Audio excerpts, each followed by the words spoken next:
buenas tardes a todos, a todas. Gracias por acompañarnos en esta presentación del libro de Alfredo Bigatti, que es tan importante para nosotros. Y sobre todo teníamos una deuda muy grande con él, dada que el libro de Bruguetti, de Romualdo Bruguetti, fue del año 62, y el de que editara la Academia Nacional de Bellas Artes, el contexto de Julio Pairó, del año 66, después de la muerte de Bigatti. Así que creo que muy merecido lo tenía. Es un gran logro para nosotros haber podido hacer esto. Lo hubiéramos querido hacer en otro contexto, pero bueno, la pandemia nos obliga a hacerlo así y no queríamos postergarlo más tiempo. Bueno, la fecha se fijó porque coincide con la fecha de nacimiento de Alfredo, y fue también un poco de sentimentalismo de mi parte, porque buscando hace poco en la fundación algo en un cajón, donde voy guardando cosas que van para algún momento, encontré el menú de la Coupole. El menú de la Coupole coincide justo con el día de cumpleaños de Alfredo, el 19 de julio de 1963, que fue su último cumpleaños acá. Y que se lo dedica a Raquel, que dice: para mi querida Raquel, le mon aniversario. Ese sería su último cumpleaños, ya que nos dejaría en marzo del 64. Esto fue la coincidencia con un viaje que comenzaron en marzo del 63 y que duró muchos meses, que fueron por Europa. Y este menú de la Coupole lo que me trajo, la Coupole era el lugar donde se reunían los muchachos de París en los años 20, que después en el 30 se incorporó también Raquel. Y Perdón que te interrumpa, pero tu voz se escucha muy, pero muy bajita. se ¿Podés escucha muy, corregir eso? no sé, los demás cómo escuchan. Ahora, Bien, estamos escuchando. Tal vez, Silvio, ¿tenés bien el volumen en tu computadora? Sí, está en 100, está al máximo. pero es la computadora. Con la computadora siempre se oye más bajo. Bueno, como les decía, el menú de la Coupole, que era donde se reunían los muchachos de París en los años 20, después se agregó Raquel ya en el 30, y coincidió con el 19 de julio del 63, y se lo dedicaba a Raquel. En ese viaje coincidieron con Juan del Prete y Gente, y se realizaron un largo viaje por muchos meses por Europa. Esto me conmovió mucho el que le dedicara el menú a Raquel después de tantos años de matrimonio, ya que se trató de una pareja que supo construirse y mantenerse a lo largo de muchos años, amándose, respetándose y apoyándose en la vida artística, lo que puede ser muy complicado. Traje unos recuerdos del casamiento de ellos, es un grabado que no sé quién lo hizo. Esta es la foto de Coppola del día de su casamiento.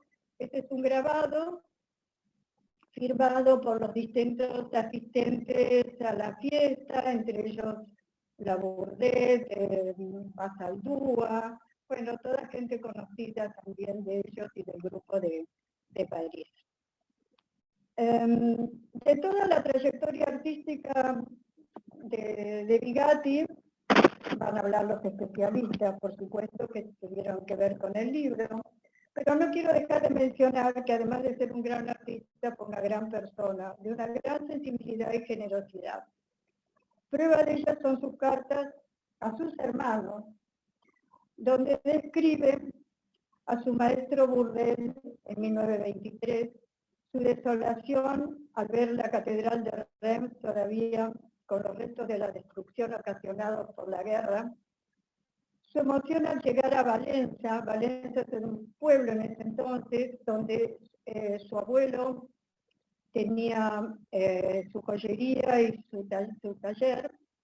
Ahora es una ciudad más grande, no mucho más grande, también dedicada a la joyería, pero bueno, ahora ya tiene cosas de billutería fina, pero no todo joyería. Y después hay su emoción tan grande al llegar a la Acrópolis. Y se lo relata a Raquel, que estaba ya en Europa en el año 30, en una de las cartas. También fue un gran amigo y muy querido por los que fueron sus compañeros de la academia, Gutenberg, Saldúa, Spilimbergo, con quien mantuvo una relación, con todos mantuvo una relación hasta el final. Spilimbergo murió unos poquitos días antes que él. Con ellos se reencontró en París, fueron los muchachos de París, y con ellos siguió la amistad hasta el final. Todo esto está en un epistolario que es muy lindo, que recopiló las cartas Adriana Bandar. Bueno, también prueba de ello es que Antonio Pujía, que fuera su discípulo, siempre lo recordaba con inmensa devoción, admiración y también mucha emoción. Sobre todo cuando ha hecho visitas guiadas en la fundación y ha hablado de Alfredo siempre. Bueno, yo no lo conocí lamentablemente, sí conocí mucho a Raquel. Bueno, este libro fue realizado con el apoyo de mecenazgo y de la Fundación Forner Vigatti, y no hubiera sido posible sin la enorme colaboración de todos los que intervinieron para llegar a este puerto. Nuestro agradecimiento a Patricia Corsani por su trabajo de investigación profundo y minucioso, a Marcelo Pacheco, que estuviera tan ligado desde muy joven a Raquel, por su sabio y sentido escrito, a Juan Pablo Fase por su visión joven de la obra de Vigatti, a nuestros grandes e incondicionales amigos, los arquitectos Ángel Navarro y Carlos Jiménez, a Sandra, sobrina nieta de Vigatti, que escribiera con respecto a la familia, a Gustavo Sosa Pinilla por sus hermosas fotos, a la editorial Aquian, a los museos que nos facilitaron material fotográfico de obras, a nuestra colaboradora en la Fundación por tantos años, Lica Pilota, y a todos aquellos que de una u otra manera participaron en este logro. Quiero hacer un agradecimiento muy especial a la licenciada María Torres, editora del libro, cuya eficiencia, compromiso y amor por lo que realizan son dignos de mención, así como por el maravilloso equipo que la acompañara, integrado por Andrés Sobrino, Alicia de Estacio, Mario Vallador, Juan Becar Varela, María Paula Lonegro. Fue fantástico trabajar con ella. Ojalá podamos seguir en otro proyecto. Gracias, María, por tu invalorable aporte. También a todos los que colaboraron y colaboran, entre otros, en estos difíciles momentos, tiempos que no podemos abrirnos tanto al público, sino muy puntualmente, permitiendo seguir adelante con la Fundación Forner Vigatti. A los miembros de la Fundación, no quiero dejar de nombrar a Maraní González del Solar, secretaria de la Comisión Directiva, a María Laura Estarico, a cargo de difusión, y a Carolina de Persia, que siempre me da una mano. Para finalizar, quiero recordar a quienes me precedieron en este cargo. Sergio Domínguez Neyran, sobrino de Raquel Forner, que fuera nuestro presidente, y a Norberto Sinar Vigatti, sobrino de Alfredo, que fuera nuestro vicepresidente, y con quienes tuve la suerte de trabajar durante muchos años, y que seguramente nos acompañan ahora desde algún lugar. Y para finalizar, gracias Raquel, gracias Alfredo, por el invalorable legado. Bueno, los dejo con Maraní González del Solar, que va a hablar en nombre de Marcelo Pacheco, que por razones de fuerza mayor hoy no puede estar acá con nosotros.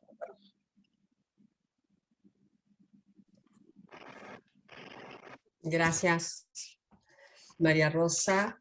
Bueno, buenas tardes a todos. Voy a leer parte o algunas partes de este texto tan lindo que escribió Marcelo, con el que se abre esta publicación. Alfredo Bigatti, una memoria siempre actualizada. En una de las viejas plazas de San Telmo, entre la frondosidad de las ramas de alguno de sus árboles añosos, se descubre una rara construcción racionalista, casi un cubo blanco con una torre de base cuadrangular, en gran parte vidriada, que crea entradas de luz para iluminar su interior. Fue a fines de los años 70 cuando entré por primera vez en esa casa donde vivía y trabajaba Raquel Forner. Desde nuestro primer encuentro, Raquel me reveló los misterios de aquella torre fragmentada entre el follaje y el cruce de calles adoquinadas. Allí, durante décadas, había trabajado Alfredo Bigatti en sus esculturas, en sus modelos para los concursos públicos, en algunos de los bocetos y los moldes finales de sus monumentos, en relieves, carbonillas, grafitos y monocopias. Ese espacio en altura se llenaba de sentido al ver, por ejemplo, parte de los yesos gigantescos realizados para el monumento a la bandera, emplazado en la ciudad de Rosario. La cabeza y el torso desnudo, hasta los primeros drapeados a la altura de la cintura, de la figura de la patria abanderada, erguida entre andamios de tubos metálicos, resultaban impactantes y plenos de vitalidad, a pesar del tiempo transcurrido entre su concepción y el modelado, y el mirón que recién llegaba más de 30 años después. Ya a principios de los 90, muerta Raquel y en actividad la Fundación Forner Bigatti, comenzaron con bastante frecuencia, de acuerdo con los pedidos, las visitas guiadas a la casa taller de ambos artistas. Guiar la obra de Raquel fue, desde el primer ensayo, un desafío casi natural. Pero Bigatti era otra historia. Conocía su carrera, había estado en contacto con parte significativa de su hacer, pero había prejuicios para confrontar por primera vez con piezas y fuentes nuevas, y había un inventario de ideas e interpretaciones aprendidas durante la lectura de su bibliografía y de historias del arte argentino que, con rapidez, entraron en crisis o al menos en etapas de dudas y preguntas. Además, se agregaba un problema de base que necesitaba solucionarse: la falta y la falla de información sobre el personaje, sus contextos, sus propias obras y sus batallas en el campo. Ciertos comentarios sobre él en mis encuentros con Raquel ya habían llamado mi atención y había abierto algunas fricciones interesantes alrededor de las miradas sobre su producción y sobre sus relaciones ideológicas y artísticas con la Escuela de París local. Al ingresar al taller se veía una estantería con pruebas e ideas en proceso, su gran mesa de trabajo, la maqueta del monumento a Mitre, la cabeza de mujer en piedra premiada en la Exposición Internacional de París de 1937. Entre mis papeles todavía conservo las notas manuscritas con las descripciones minuciosas de los trabajos que se desplegaban aquí y allá, pero ni siquiera intenté buscarlas. ¿Para qué? Estas líneas son apuntes del imaginario que introdujo a Bigatti dentro de mis vivencias personales y profesionales.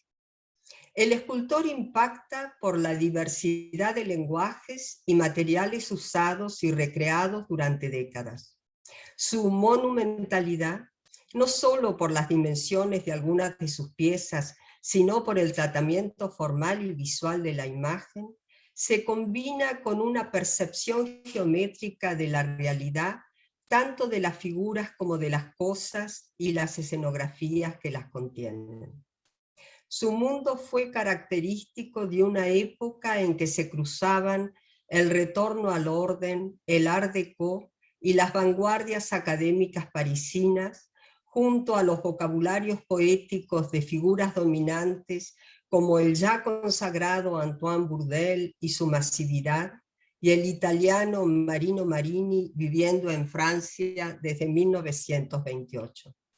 El argentino, entre sus años de estudio en Buenos Aires y su estadía europea, encontró maneras originales con sus concentraciones atentas en materiales y técnicas, lo sensitivo y emocional, la estructura y el sistema constructivo de entrantes y salientes, las superficies en mesetas y territorios en altura, de curvas y rectas, de líneas dinámicas y modulaciones en arabesco.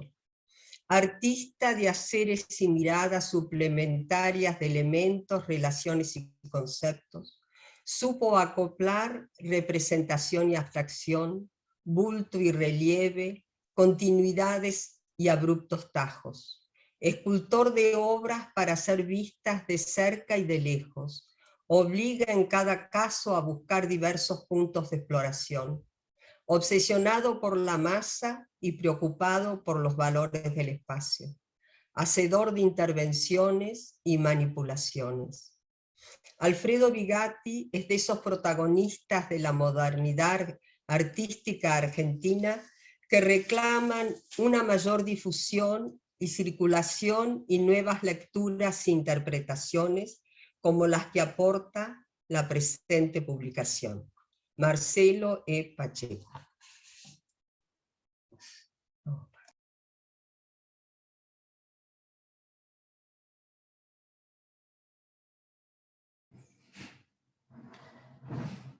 Gracias, Maraní. Ahora pasamos a presentar a Patricia Viviana Corsani. Ella es doctora en Historia y Teoría de las Artes por la Universidad de Buenos Aires, licenciada en Artes y profesora de Enseñanza Media y Superior en Artes por la misma universidad. Docente de Historia del Arte Argentino, el siglo XIX en la Universidad del Museo Social Argentino, en la licenciatura de Curaduría e Historia de las Artes. Trabajó en las áreas de Biblioteca y Educación del Museo Nacional de Bellas Artes. Desde el 2010 forma parte del área de investigación y curaduría del museo. Sus investigaciones se orientan hacia la escultura, los escultores y talleres activos en Buenos Aires, en especial en los vínculos trazados con Italia entre fines del siglo XIX e inicios del siglo XX. Perdón.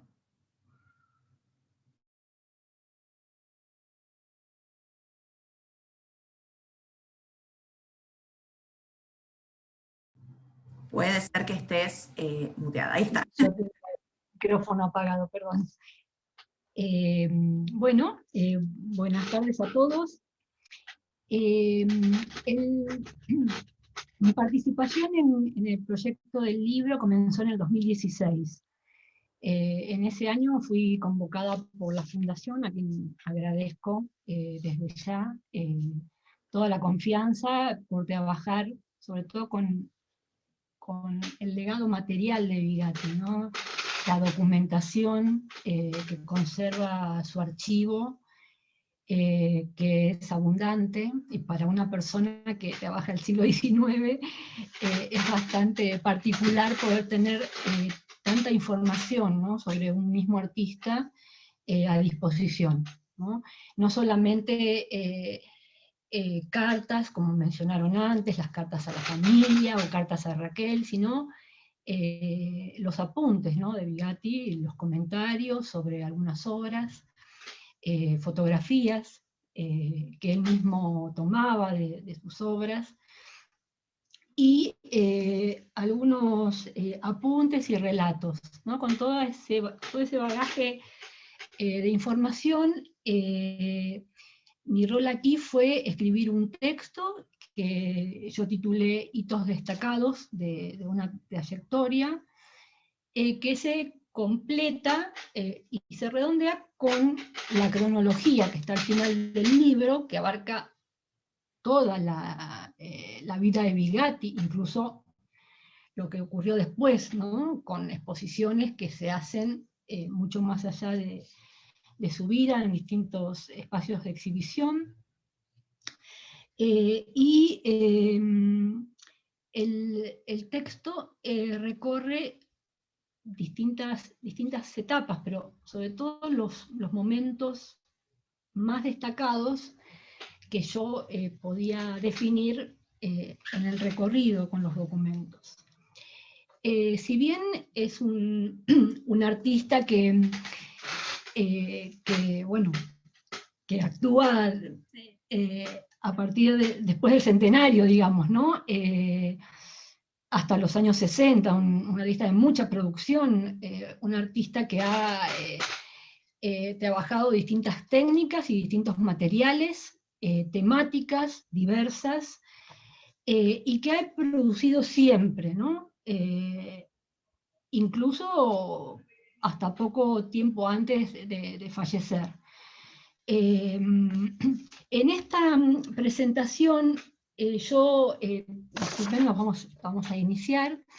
Yo seleccioné algunas obras que a mí me interesaba destacar hoy. Por supuesto que ahí lo pueden ver bien, al Power. No. No. No se ve. A ver, un segundo. Lo estás compartiendo. Que lo compartimos. Lo comparto.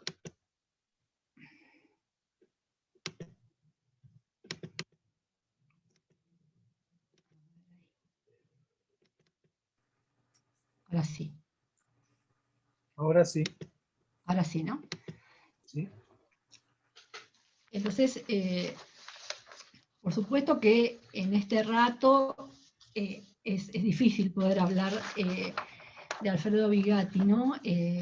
Había que seleccionar algunas obras y algunos periodos. Yo, encabecé esta presentación con esta foto del archivo de la Fundación, donde aparece la victoria, la imagen de la República, que vamos a ver después pasada el bronce en pequeño tamaño, y que es la tapa de nuestro libro, ¿no?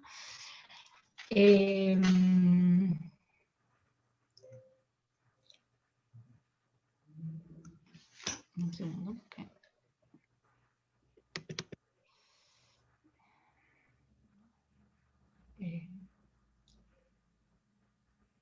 Estoy con algunos problemas técnicos.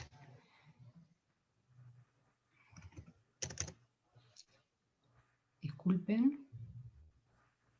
¿Por qué no picas con el cursor ahí a la izquierda de tu pantalla sobre la imagen que querés mostrar? Bueno, vamos a empezar por acá. Entonces, en la etapa inicial, posterior a su formación en la Academia de Bellas Artes, Bigatti comienza a presentar obra en el Salón Nacional, que no me aparece la foto acá en este momento, ¿no? Hay una foto en el libro que es bastante interesante, porque él va a registrar todos sus momentos claves dentro de su profesión, ¿no? Con una fotografía, una foto donde se lo ve delante del yeso que presentó en esa oportunidad, que se llamaba Elia, que es una escultura, era una escultura con una gran influencia de Rodin, ¿no? ¿Qué había visto Bigatti, podemos preguntarnos, ¿no? Hasta este momento, más allá de lo que sus profesores en la academia le habían enseñado, ¿no? Había visto algunas obras de Rodin en Buenos Aires, había visto el Sarmiento, había visto La Tierra y la Luna, que tenía el Museo de Bellas Artes, había visto El Pensador, y se apropiaba de toda la información que llegaba, ¿no? A través de viajes, de personas conocidas, de postales, de fotografías, y de los libros que tenía la biblioteca del Museo Nacional de Bellas Artes, ¿no? Donde Bigatti, Butler y otros de sus compañeros podían recurrir para encontrar información de lo que estaba ocurriendo o de lo que había ocurrido años antes en Europa. Sí es cierto que en este momento estos artistas jóvenes tenían una gran carencia de información, ¿no? de lo que pasaba en Europa, de estas nuevas corrientes, de lo que ocurrió sobre todo en París con la escultura. Y además ellos sentían que el aislamiento, ¿no? La distancia era un factor clave que no los favorecía en realidad. Por eso la necesidad del viaje, ¿no? La necesidad del viaje a Europa se hizo fundamental para estos artistas, ¿no? Y en el caso de Bigatti, que ya tenía alguna información sobre Bourdelle, sobre todo, ¿no? A través de uno de sus maestros, decide viajar a París y estando allá se contacta con Curatel Amanes, que lo presenta en la Grande Jaumière, ¿no? el taller que tenía Bourdelle, y donde recibía alumnos de distintas procedencias, ¿no? De distintas partes del mundo. Bourdelle fue clave en la vida artística de Alfredo. Es un artista que nunca dejó de citar en todas sus cartas, ¿no? Que siempre respetó, a pesar del poco tiempo que él había estado estudiando con Bourdelle. Él llega a París en abril de 1923, y iniciado en 1924, él regresa a Buenos Aires, ¿no? O sea, son pocos meses los que él vive, digamos, ¿no? Y aprende con Bourdelle, pero sus testimonios son importantes al respecto, ¿no? Fue el gran maestro que tuvo Bigatti en París. ¿Qué era lo que le ofrecía a Bourdelle a sus alumnos, ¿no?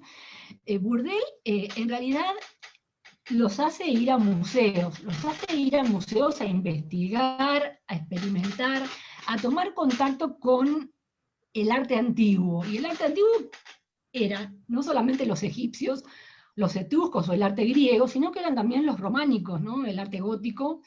Y ahí vemos justamente esta foto que es bastante conocida, digamos, es la foto de la visita, ¿no? De los alumnos con el maestro al Museo del Trocadero, justamente en la sala donde estaba el arte de la Edad Media, ¿no? Es interesante ver este lazo que trazaba Bourdelle, ¿no? Entre ese presente con lo que habían hecho los escultores primitivos, los que habían tallado la piedra sobre todo, ¿no? El estudio de la forma, del volumen puro, y la búsqueda de una nueva lectura de la escultura del pasado, ¿no? A eso apuntaba Bourdelle, y a eso apunta también Bigatti, ¿no? De una manera muy lenta y muy pausada, ¿no? Tratando de continuar con las enseñanzas del maestro. Esta foto, perdón, disculpen, ¿este power es el que ustedes tenían o es el mío? Porque este no es el power que, disculpen. Este es el tuyo. ¿Querés que presente? Aguardá un segundo porque no es el definitivo. Por eso me parecía, disculpen esta desprolijidad, pero yo cuando abrí el pendrive seguramente, si no te pido que pases el que vos tenés, que estaba más actualizado. Disculpen,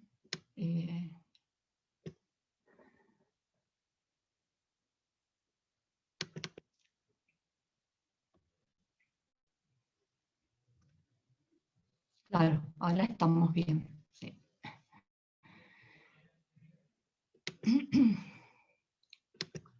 Fue culpa mía que abrí el pendrive en esta máquina, una versión anterior. Si bien son fotos del archivo de Bigatti igual, ¿no? y donde yo había seleccionado en esa primera instancia una serie de fotografías que él toma en los museos europeos, pero no, yo quería mostrar esto, ¿no? Acá podemos ver lo que les comenté antes, ¿no? La foto con la primera obra que él muestra en el Salón Nacional, donde él obtiene igualmente un tercer premio, ¿sí? Acá un Bigatti muy jovencito, con esta escultura, que hay también una anécdota, ¿no? De cómo llevaba él y sus hermanos hasta la Plaza del Retiro, hasta el Parque del Retiro, esta escultura, que era donde funcionaba en ese momento la Comisión Nacional de Bellas Artes y donde se hacía el Salón Nacional. Entonces alquilan un carrito para llevar la escultura, ¿no? En yeso, que tenía el tamaño natural, el tamaño de una persona, ¿no? La altura de una persona, hasta ese lugar. O sea que antes de viajar a París, él ya tiene varias presentaciones en el Salón Nacional, ¿sí? Y había obtenido algunos premios. Entonces, él ya tenía antecedentes entonces, y Bourdelle enriquece esa experiencia, esa formación inicial que él adquiere acá en Buenos Aires, ¿no? En la academia sobre todo, basándose en el estudio del dibujo, en el estudio con modelo vivo, en el análisis de la anatomía y demás, que es lo que continúa después con Bourdelle, si bien con un lenguaje nuevo, digamos, y con unas fuentes que eran nuevas para él, que no conocía tanto, como era el arte de la antigüedad, ¿no? Esta es una foto bastante curiosa, bastante nueva, digamos, para lo que es la bibliografía de Bigatti, que ubiqué de casualidad en el Museo Magliol, cuando fui a ver una exposición de Giacometti, que se lo ve aquí a un costadito, sobre la derecha, y que la muestra iniciaba con una gran cronología de Giacometti, y su momento de aprendizaje en el taller de Bourdelle la ilustraban con esta foto, ¿no? Y acá lo tenemos a Bigatti, ¿sí? Incorporado. Esta es una foto igualmente que está en un archivo en Japón, de este escultor que vemos aquí abajo, ¿sí? Que se llama Takashi Shimizu, que conservó esa fotografía, ¿sí? Para testimoniar este momento, ¿no? Y bueno, fue compañero de Bigatti. Las dos fotografías están incorporadas en el libro. Esto del viaje, yo lo considero muy importante, ¿no? No solamente este primer viaje, sino los que va a continuar. Ya María Rosa habló del último viaje de Bigatti, ¿no? Y fue justamente en París ese último viaje, o una de las ciudades que tocó. O sea, París era una ciudad que a él lo fascinaba, ¿sí? Por todo lo que podía ver allí. Y fíjense lo que él dice, ¿no? De rodillas ante el altar donde el arte forma el puente perfecto del pasado a la eternidad.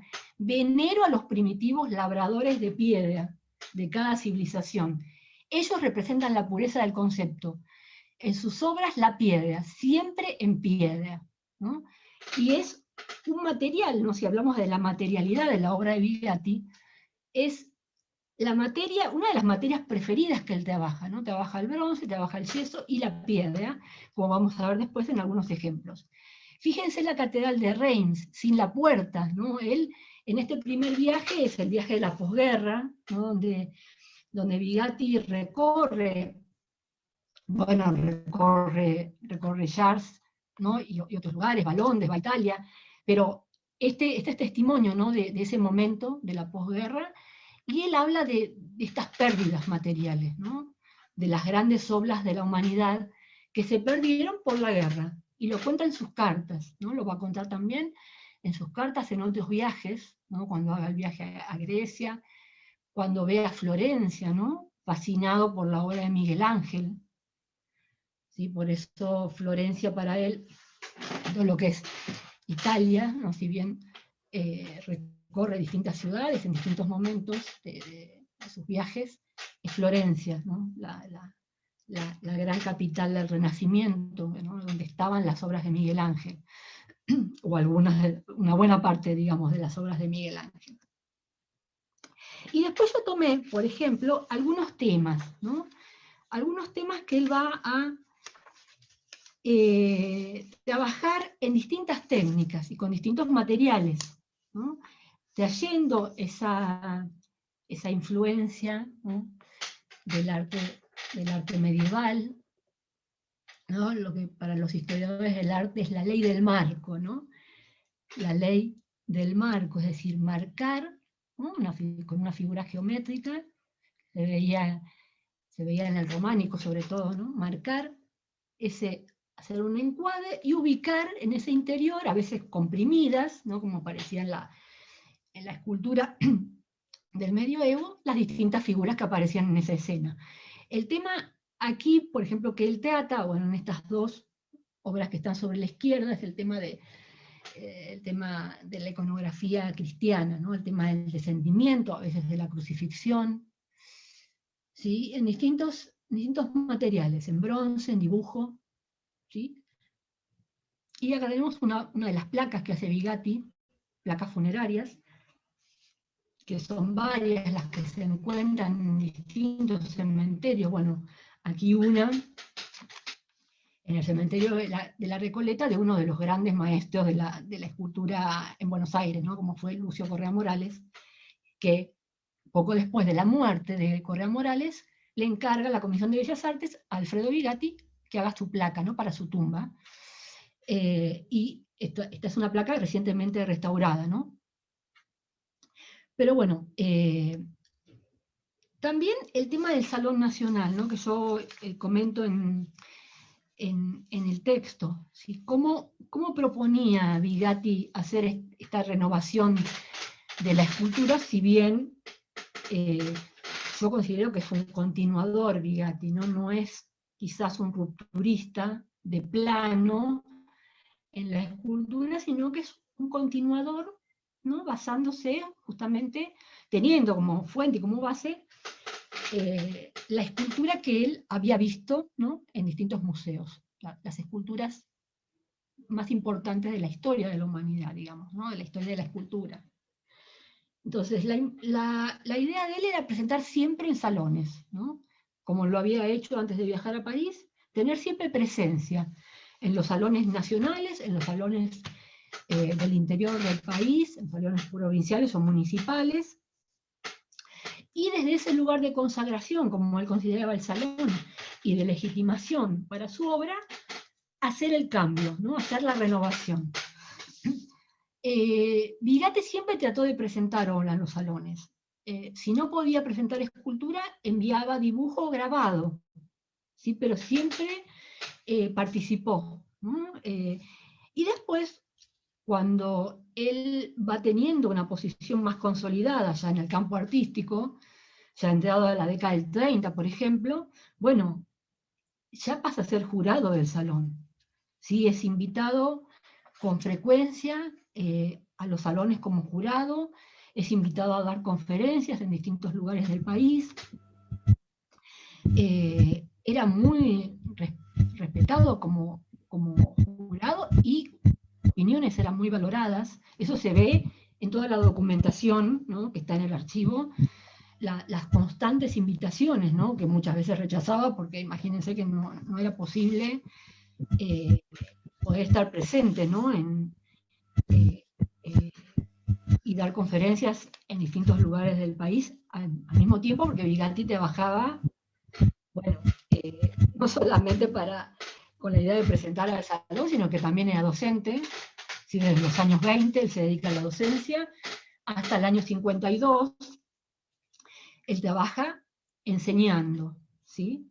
Y esta idea de la enseñanza para él era la transmisión del conocimiento, ¿no? Lo mismo que había hecho Bourdelle con él, con todos sus compañeros en París. Él trata de llevarlo a la práctica en las aulas, ¿sí? Y va a enseñar, bueno, tiene en los años 30 el taller libre, ¿no?, con Raquel Forner, con Domínguez Neira, con Gutero, pero además en las escuelas, ¿no?, en escuelas públicas. Por ejemplo, la gran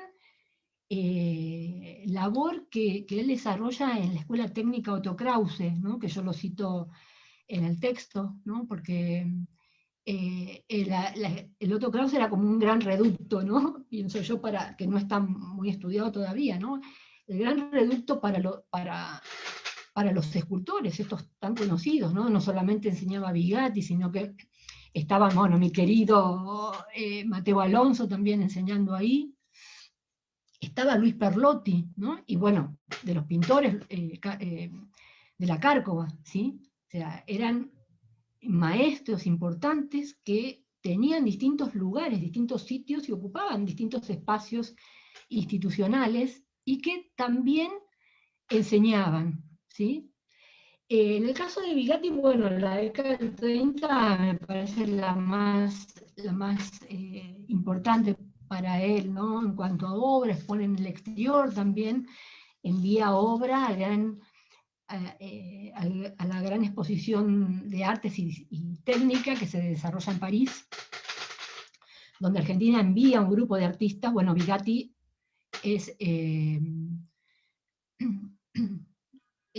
es representado con algunas de sus obras, ¿no? Sobre todo esta cabeza de mujer, fíjense, ¿no?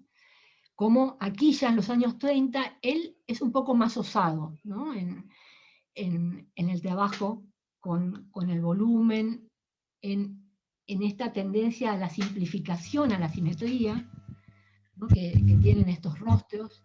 Acá tenemos Alba, que es un retrato de Raquel Forner, y actualmente en el Museo Nacional de Bellas Artes, un premio de adquisición, el premio, el gran premio de escultura en el Salón, y la cabeza de mujer, ¿no? El premio en París, en el 37. Fíjense las dos fotos, estas son dos fotos que saca él, que toma él.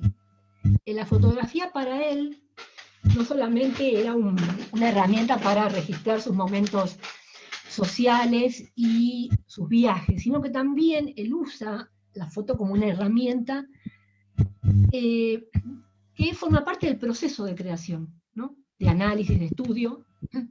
Él, acá sobre todo, fíjense cómo ilumina las obras, ¿no? Cómo se destaca la calidad de la materia, acá, de la piedra, ¿no? En las dos obras. Y él va siguiendo todo su proceso de trabajo a través de la foto muchas veces, ¿no? Sobre todo en la tarea monumental, que después vamos a ver.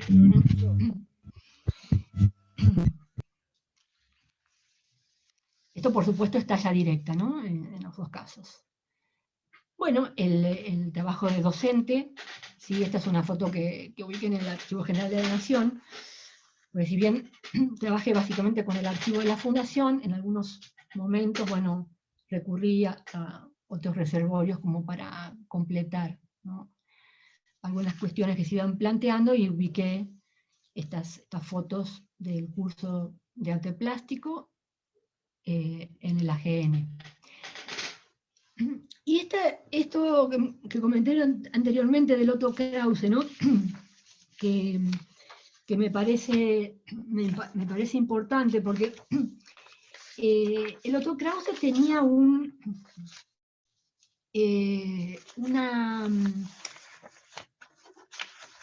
desarrollo en lo que era la cerámica, ¿no? Tenía hornos de cerámica, tenía materias que se dedicaban justamente a esta técnica, ¿no? Y a partir del año 17 se pone en funcionamiento ese taller. Pero esto tenía que ver con un interés especial de los artistas a partir del centenario por trabajar la cerámica en distintos temas, digamos, ¿no? Y Bigatti en los años 30, también coincidiendo un poco con lo que estaba haciendo Quinquela Martín, que justamente hace un trabajo para la Escuela Pedro de Mendoza en La Boca, un panel muy importante de Quinquela, La llegada del circo se llama, y lo elabora totalmente en este lugar, en el Otto Krause, en este taller, ¿no?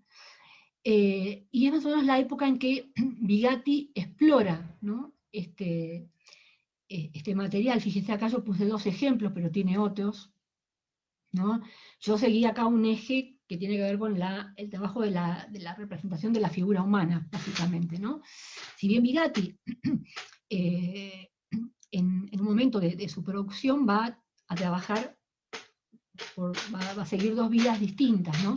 la figura humana por un lado y la abstracción por el otro, ¿no? Yo tomé estos dos ejemplos, el boceto para el monumento al profesor Mantovani, que era un maestro de Santa Fe, donde Bigatti hace el bronce para su tumba, y las riquezas naturales, ¿no? Donde acá un boceto pequeño, digamos, donde se ven los elementos típicos nacionales, ¿no? La figura del caballo, muy presente en una buena parte de la obra de Bigatti, el ganado, el asado, ¿no? Que son algunos tópicos, el arado, por ejemplo, son algunos tópicos que él va a tomar después para otras obras, por ejemplo, la cocina criolla, ¿sí?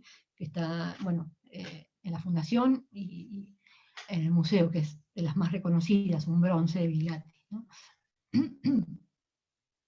Y después ya en los años 30, ya estoy cerrando la presentación, bueno, la última parte de la presentación, Bigatti, a la par que hace todos estos trabajos que yo mencionaba, incursiona en la producción monumental, ¿sí? Y se va a empezar a presentar en concursos, ¿no? Para obtener encargos de monumentos. Llega a tener a veces 2 o 3 encargos, ¿no? Uno de los más, de los más importantes para él, además del Monumento a la Bandera, obviamente, ¿no? Pero el Monumento a Mitre para la ciudad de La Plata, ¿sí? Donde él va a trabajar la figura de Mitre, ¿sí? Ya van a hablar los arquitectos seguramente de la parte arquitectónica, no me voy a detener tanto en eso. Pero sí en la figura de Mitre, ¿no? Y las alegorías que en la parte de abajo, ¿no? El monumento, las alegorías que tenían que ver con la labor de Mitre, ¿no?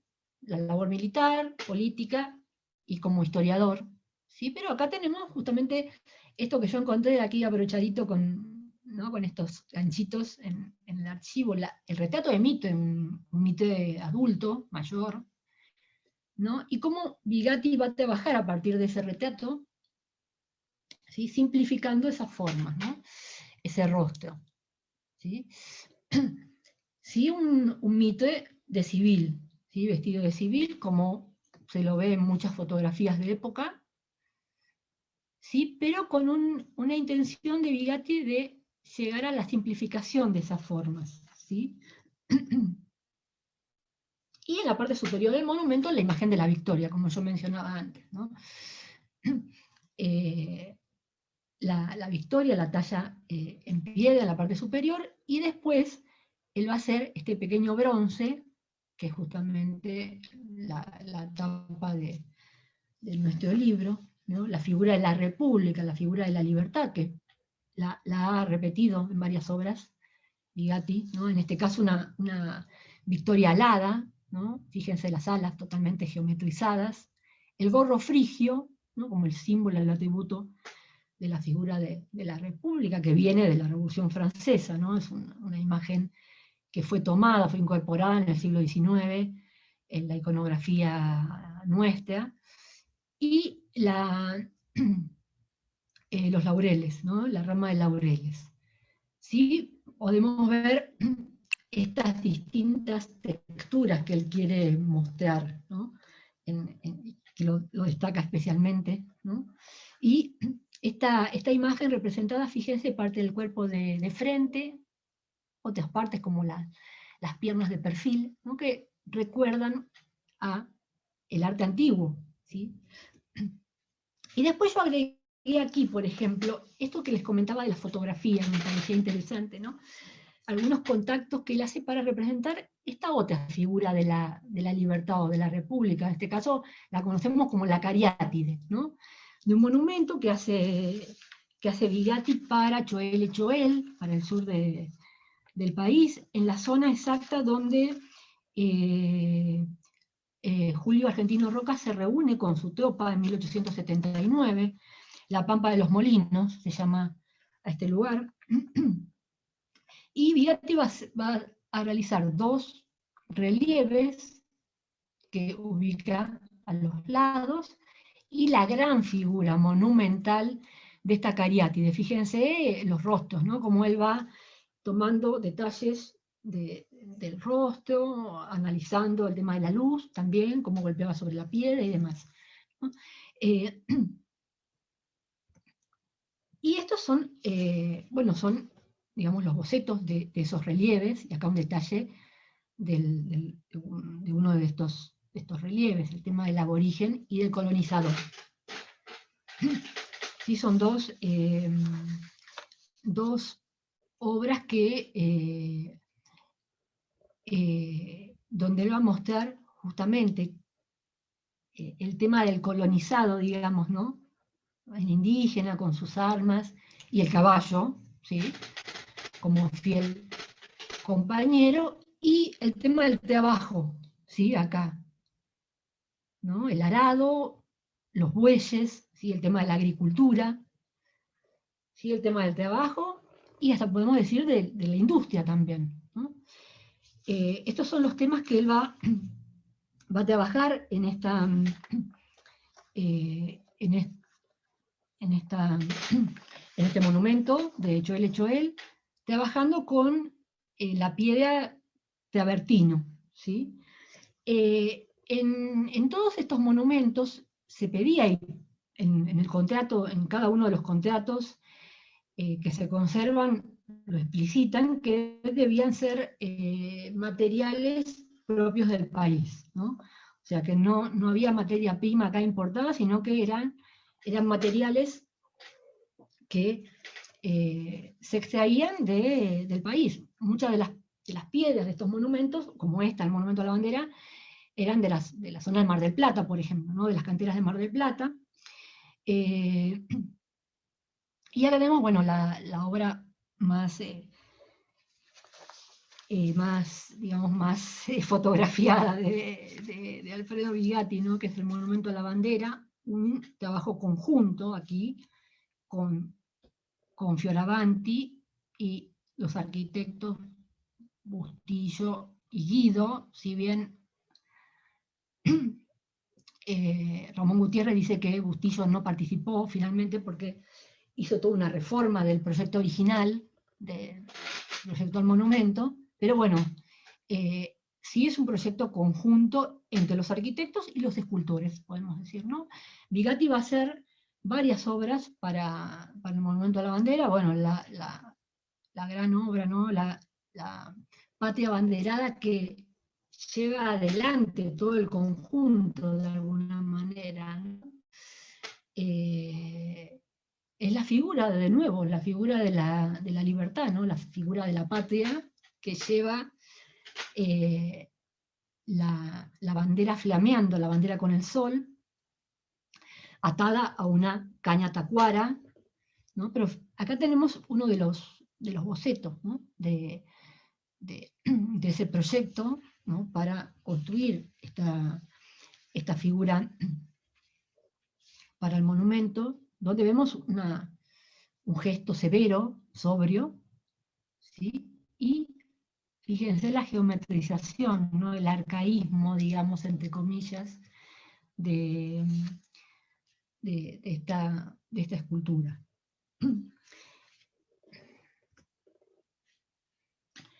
Y después voy a mostrar, bueno, ya cerrando, ¿no? La presentación, quiero mostrar el juramento de la bandera en Jujuy, ¿no? Tenemos la figura de Belgrano, ¿sí? Con la bandera en el momento del juramento, ¿no? Del ejército que jura y del pueblo que asiste como testigo a ese momento histórico.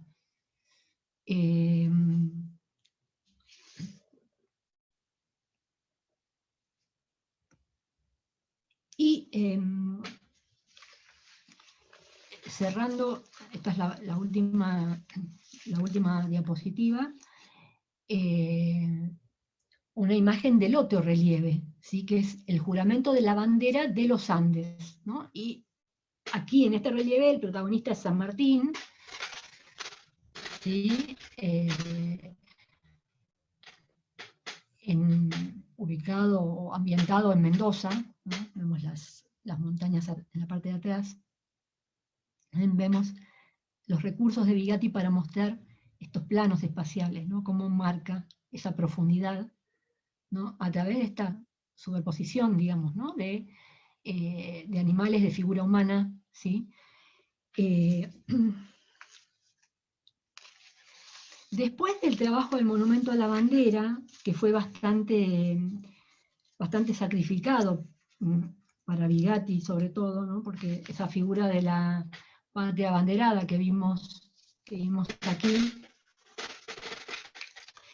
iba a ser en principio de piedra, y por problemas para traer esta materia prima de San Juan, a través por el terremoto de San Juan, ¿no? Todo ese traslado era imposible de hacer. Se cambia sobre la marcha y se le pide, bueno, que la patria abanderada fuese de bronce, ¿sí? Entonces todos sus proyectos iniciales, ¿no? De alguna manera fueron reformulados, tuvo que demorar la obra, ¿sí? Fue la última pieza que se instaló en el monumento, ¿sí? Esta figura de bronce que vemos aquí. Y después de este gran trabajo, Bigatti, por problemas de salud, sobre todo, deja la obra monumental, ¿no? Y se dedica sobre todo al trabajo de taller, ¿no? Como yo agregué en la última parte del texto, el trabajo de laboratorio. Él lo llama trabajo de caballete también, ¿no? En un momento en que él, si bien no hacía pintura, sino que hacía grabado y esculturas pequeñas, y dibujos sobre todo, ¿no? Es la obra y el momento en el que él reflexiona sobre su propia obra, ¿no? Experimenta una manera nueva, más libre, digamos, al no tener ya el condicionamiento de la presentación de una obra. Yo no voy a mostrar ninguna obra, pero en el libro hay una buena cantidad de esas obras, de la última etapa de Bigatti, los últimos 10 años prácticamente, donde no deja de trabajar la obra religiosa, mitología, obra de temática social como las guerras o las protestas sociales, ¿sí? En obra pequeña, pequeños bronces, ¿sí? Y sobre todo el dibujo, el grabado, ¿sí? Tendiendo ya más hacia una obra por momentos más abstracta, ¿sí? A la par de la obra figurativa también, ¿no? Pero ustedes van a ver esa diferencia, ¿no? Se van a dar cuenta de cómo él avanza un poco más, ¿no? Y él mismo habla de esto, ¿no? Él dice que él es un artista abierto a todo lo nuevo, ¿sí? Que no deja nada de lado, sino que él absorbe, ¿no? Él recibe, analiza y produce en función de ese conocimiento que recibe, ¿no? Esto creo que es lo que Alfredo Bigatti ha mantenido, ¿no? Desde su juventud, en toda su producción. Considero que, bueno, que es un artista tan importante que, bueno, que no se agota en un texto o en un libro, ¿no? Sino que es un artista para seguir explorando, para futuras generaciones, digamos, de historiadores del arte, ¿no? Y que es uno de los grandes maestros de la escultura argentina, ¿no? Nada más. Gracias. Espero que les guste el libro, ¿no? Y lo difundan.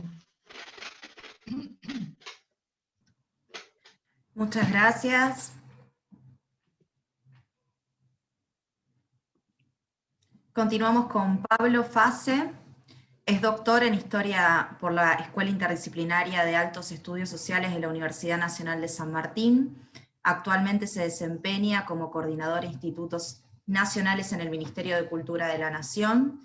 Es autor del libro Del Taller al Altiplano, Museos y Academias Artísticas en el Norte Argentino, UNSAM Edita 2021. Ha investigado el proceso de institucionalización de las artes en el noroeste argentino y las redes de intercambio de intelectuales y artistas a lo largo de la región andina durante la primera mitad del siglo XX. Es docente en la Facultad de Filosofía y Letras de la Universidad de Buenos Aires y en el IDAES UNSAM, miembro del Centro Argentino de Investigadores del Arte y del Centro de Estudios en Historia e Historia del Arte de la UNSAM. Ha sido becario del CONICET, el Ministerio de Cultura de la Nación y la Getty Foundation. Formó parte de proyectos de investigación respaldados por el Fondo Nacional de las Artes, UBA, UNTREF y la Getty Foundation, entre otros.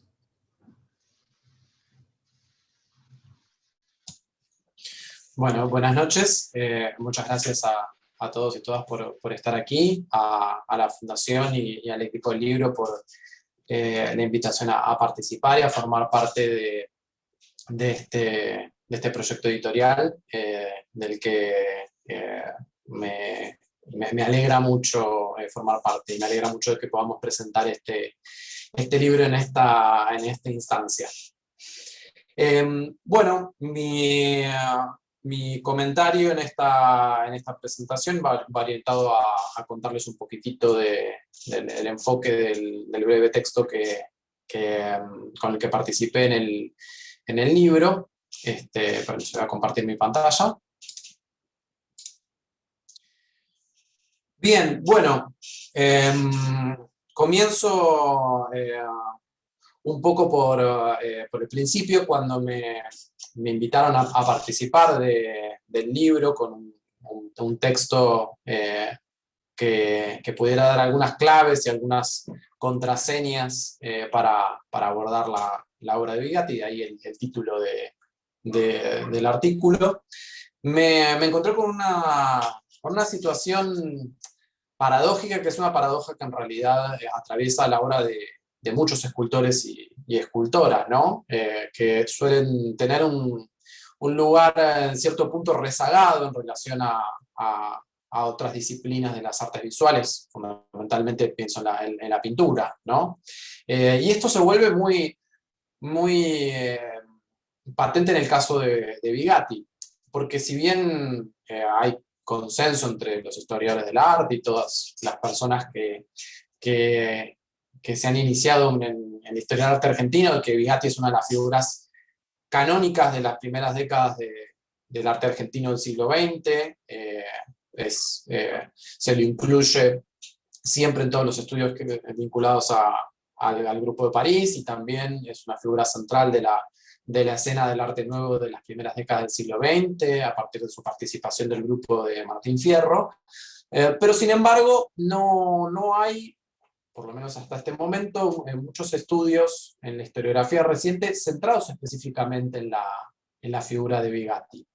Desde ese lugar, mi intención con este texto es brindar algunas claves y destacar algunos aspectos poco frecuentados de la trayectoria y el accionar de Vigatti, que a mi parecer lo iluminan y dan cuenta de su singularidad entre estos artistas de la modernidad argentina del siglo XX, y lo vuelven una figura mucho más relevante. Dividí estos aspectos en tres grandes núcleos o grandes bloques, que les comentaré ahora.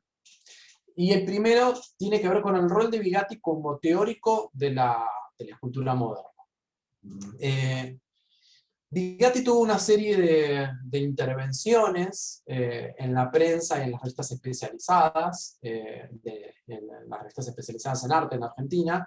No son muchísimas ni tan extensas los artículos y las notas que él publicó, pero hay una cierta sistematicidad en las ideas que él expuso en sus intervenciones textuales. Yo recogí algunos artículos que menciono en el texto y que les voy a mostrar ahora, no citándolos en orden cronológico, pero sí en un posible orden de lectura que creo que dan cuenta de una sistematicidad en el pensamiento de Vigatti, a través de la cual él puso en palabras, en conceptos teóricos, una manera de conceptualizar el desarrollo de la escultura moderna en Occidente y también en Argentina.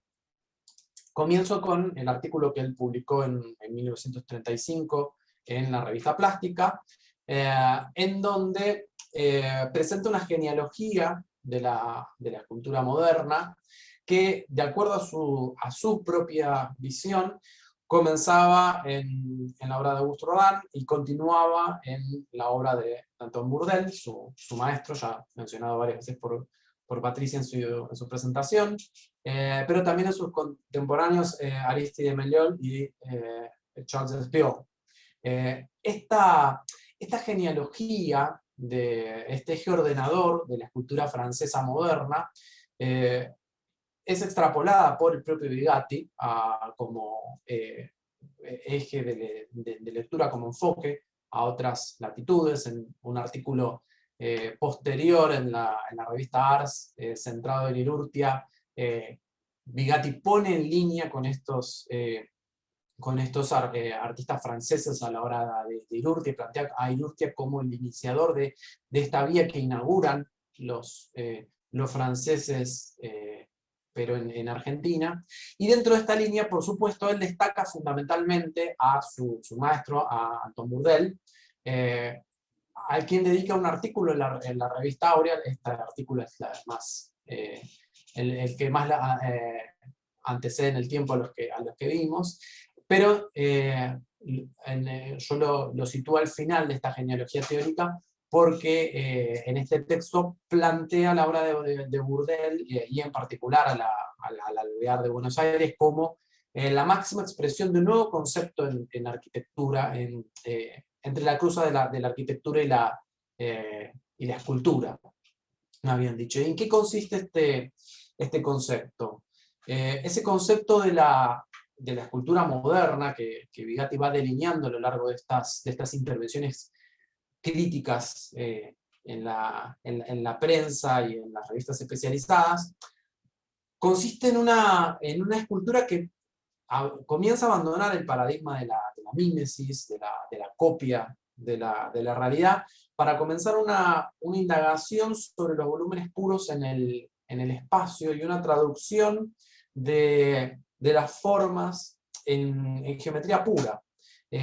Proceso que necesariamente desemboca en la unidad de las artes, fundamentalmente la unidad de la escultura y de la arquitectura, y que de este modo nos permite plantear una lectura del desarrollo de la historia de la escultura que recupera periodos de la antigüedad, fundamentalmente del Antiguo Egipto, pero también del Medioevo, en los ejemplos de Reims y de Jacques, que ya se mencionaron, que recupera entonces ese pasado y lo pone en línea directa con un presente que tiene, como les decía, su máximo exponente, su máximo nivel de desarrollo de esta conceptualización de la escultura moderna en el ejemplo del alvear de Antoine Bourdelle, ¿no? Que el propio Bourdelle consideraba también como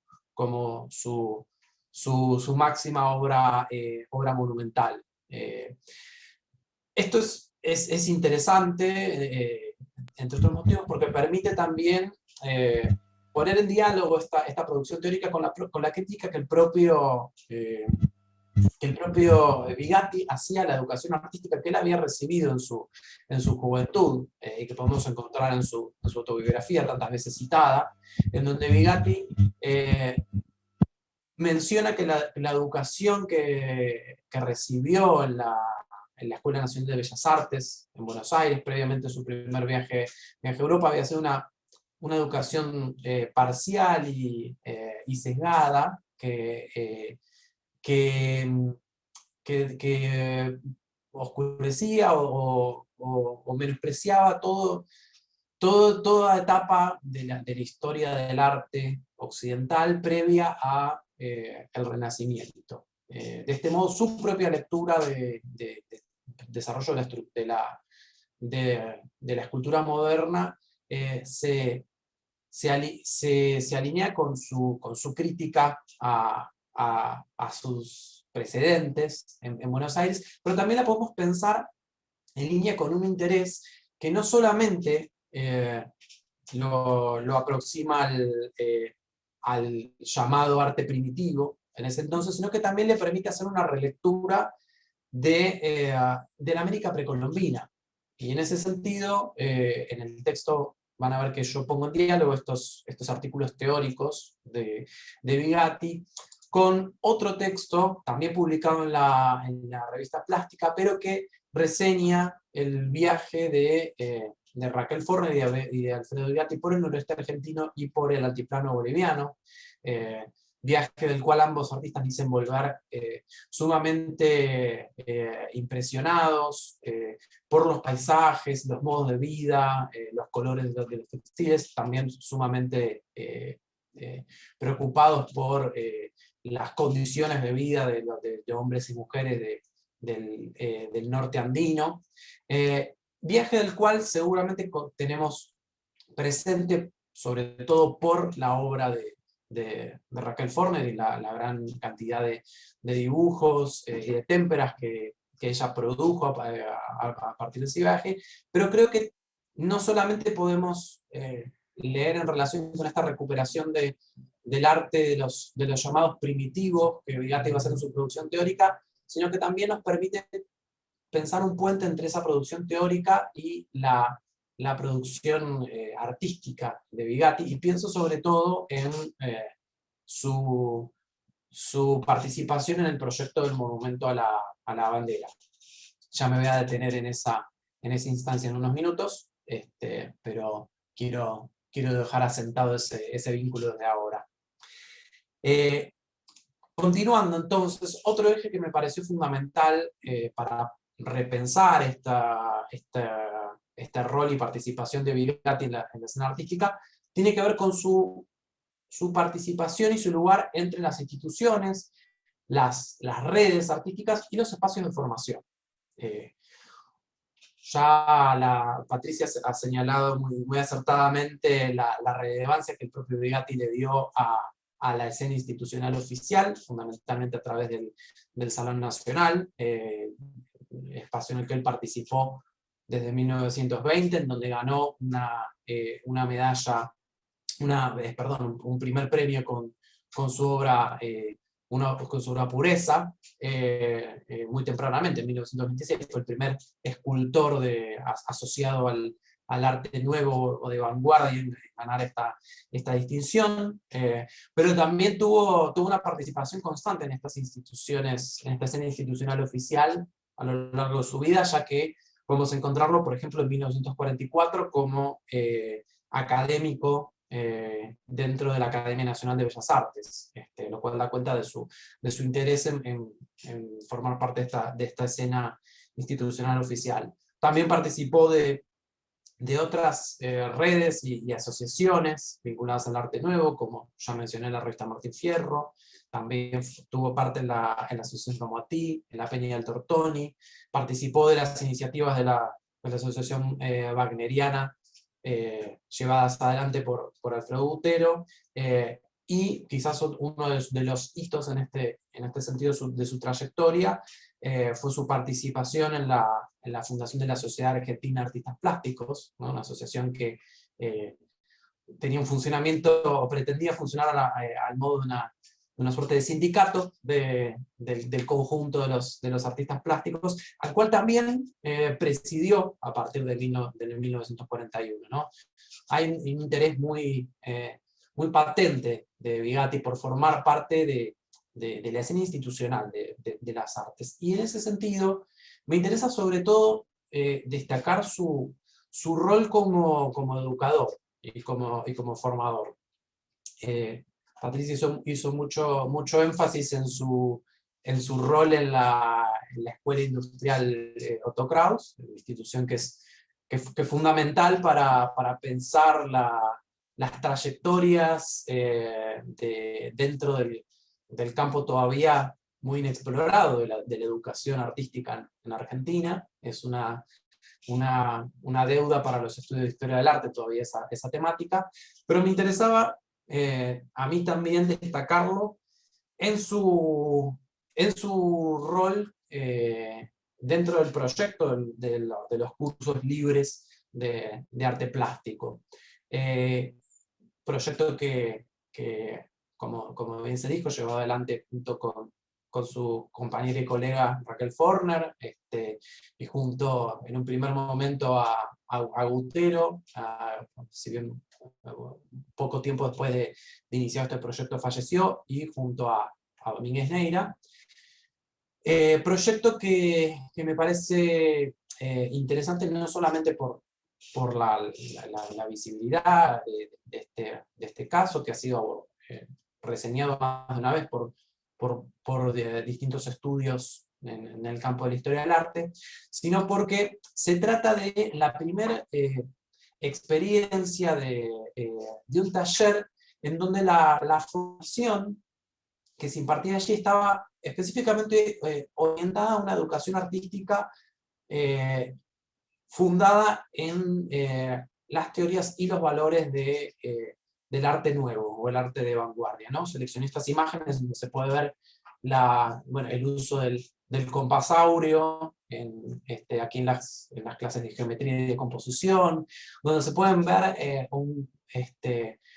principios de esa geometrización y facetamiento de los planos en la clase de modelado, y también de la geometrización de las formas que se puede llegar a ver en esos caballetes de las clases de pintura. Y me parece sumamente interesante e importante destacar esta experiencia, porque sitúa a Bigatti como una parte fundamental de lo que fue, hasta donde llegan por lo menos mis registros, en un tema que me interesa particularmente, lo que fue la primera experiencia de un espacio de formación y de educación centrado en esta experiencia de la vanguardia, y que ponía en tensión en jaque esta educación tradicional y académica de la que Bigatti se quejaba en su autobiografía, ¿no? Antecede por lo menos en 2 años a la experiencia de la mutualidad de Berni en Rosario, y en más de una década a la experiencia del Instituto Superior de Artes de la Universidad de Tucumán, donde Spilimbergo fue docente, y que marcó en buena medida los relatos sobre la educación de los artistas modernos en Argentina. Y por último lugar, quería destacar el rol de Bigatti en el contexto del impulso monumental del siglo XX.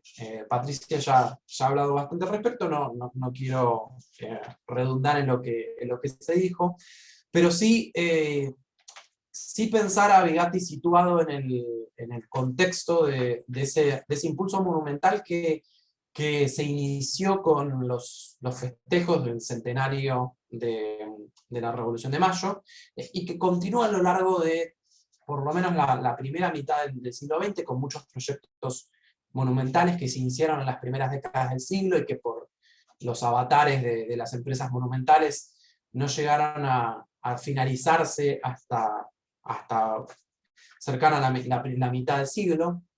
Y en ese contexto me parece que es interesante pensar a Bigatti como parte de una generación de artistas y de escultores que fue quizás la última generación de artistas que tuvo una participación fuerte dentro de la conformación de ese tipo de dispositivos materiales, como son los monumentos, a partir de los cuales el Estado Nacional fija una lectura sobre el pasado histórico y sobre la cultura.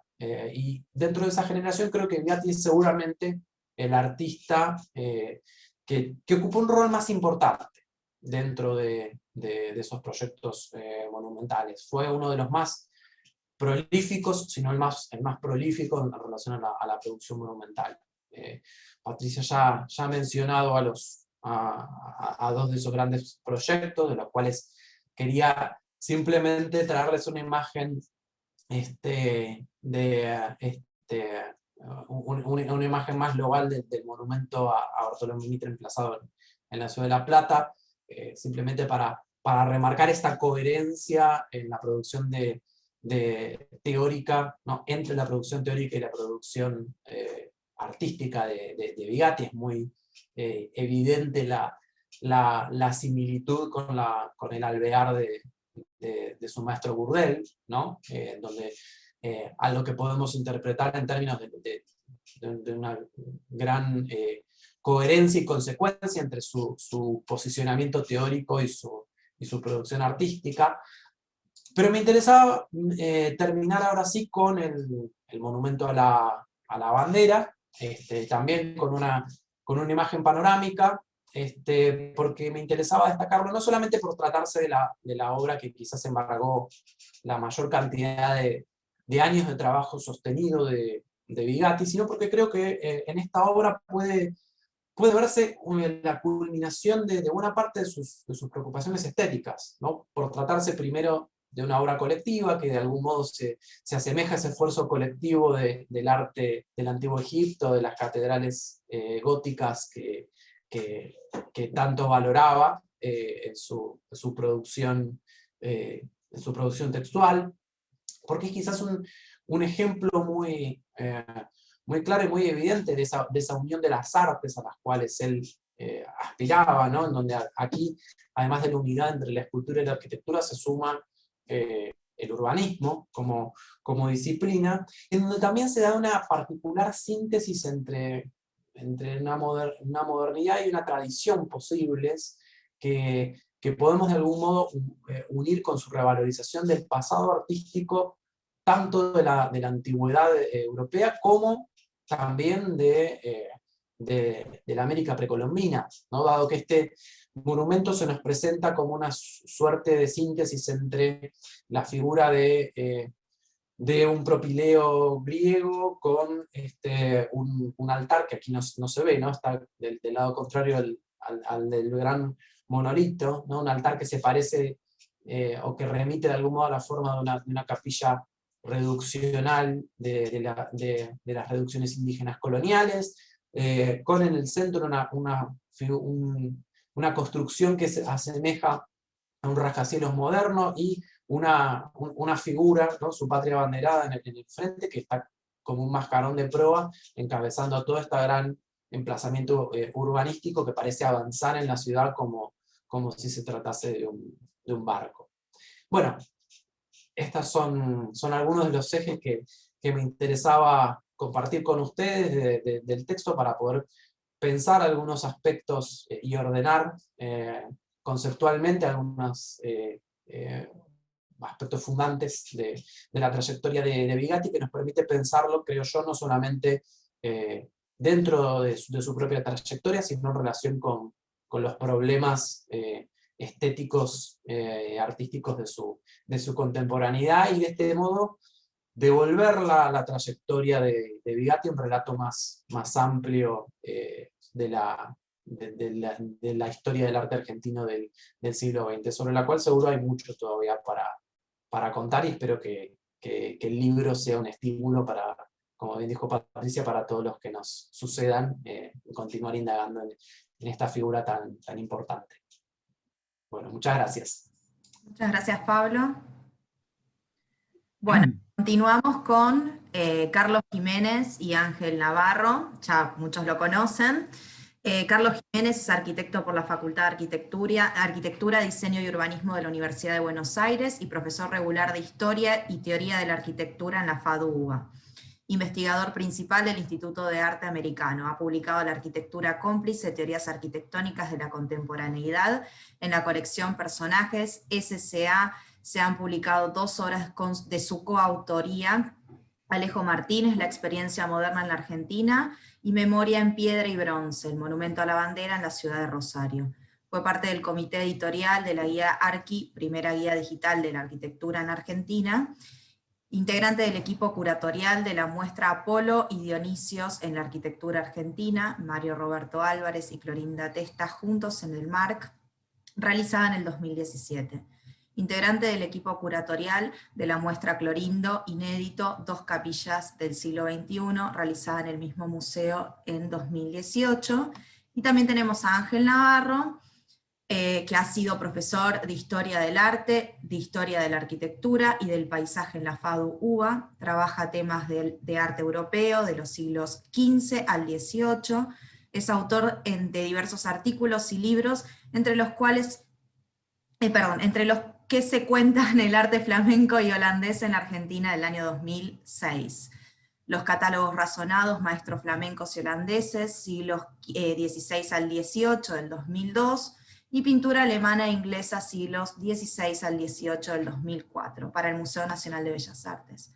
Publicó además el Palacio Florentino, 1984 y 2009, el Jardín de Versalles, 1986, Glosario Ilustrado de la Arquitectura en Argentina, 2012 con Alejo Lorruso, y Alejo Martínez, La experiencia moderna en la Argentina, en 2014 con Carlos Jiménez. Así que les damos la bienvenida a Carlos y a Ángel. Bueno, muchas gracias, María Laura. Bueno, primero quisiera destacar y agradecer una vez más a la Fundación Forner Bigatti y a sus integrantes que nos hayan invitado a participar de este libro, que ya desde ese momento suponíamos que iba a ser un libro importante, pero hoy verlo en las manos, ¿no? Ver el libro físico es realmente muy emocionante, que en este momento se haga un libro que actualiza de esta manera la figura y la obra de Alfredo Bigatti, ¿no? Cualquiera que haya estado cerca de lo que es la producción de un libro, cualquiera de los aspectos, ¿no? De todo el trabajo que implica la edición de un libro, puede entender que detrás de este libro que estamos viendo hoy sobre Bigatti hay un trabajo enorme, no solo de todos los que participamos escribiendo, sino también de todos los que han participado, bueno, con las excelentes fotos de Gustavo Sosa Pinilla, las fotos de archivo y todo el trabajo, el gran trabajo de edición que tiene el libro y todo el empuje que implica tener publicado un libro de esta calidad. Bueno, nosotros cuando se nos invitó, se nos planteó esta idea de hablar de la relación de Alfredo Bigatti con la arquitectura, que nosotros ya habíamos trabajado de manera un poco indirecta, con un primer trabajo inicial, que fue un artículo que publicamos en la revista Suma, acerca del proyecto de Alejo Martínez para la Casa Taller Forner Bigatti, y que ese artículo fue de alguna manera germinal para lo que fue después el libro que escribimos Ángel y yo sobre la obra de Alejo Martínez, donde la Casa Taller tenía un desarrollo muy importante. A mí lo que me parece sumamente interesante de este proyecto de la Casa Taller, donde actualmente funciona la Fundación Forner Bigatti, es cómo se expresa, ¿sabe? A través de esta obra de arquitectura el compromiso que tanto Alfredo Bigatti como Raquel Forner tuvieron con la modernidad, ¿no?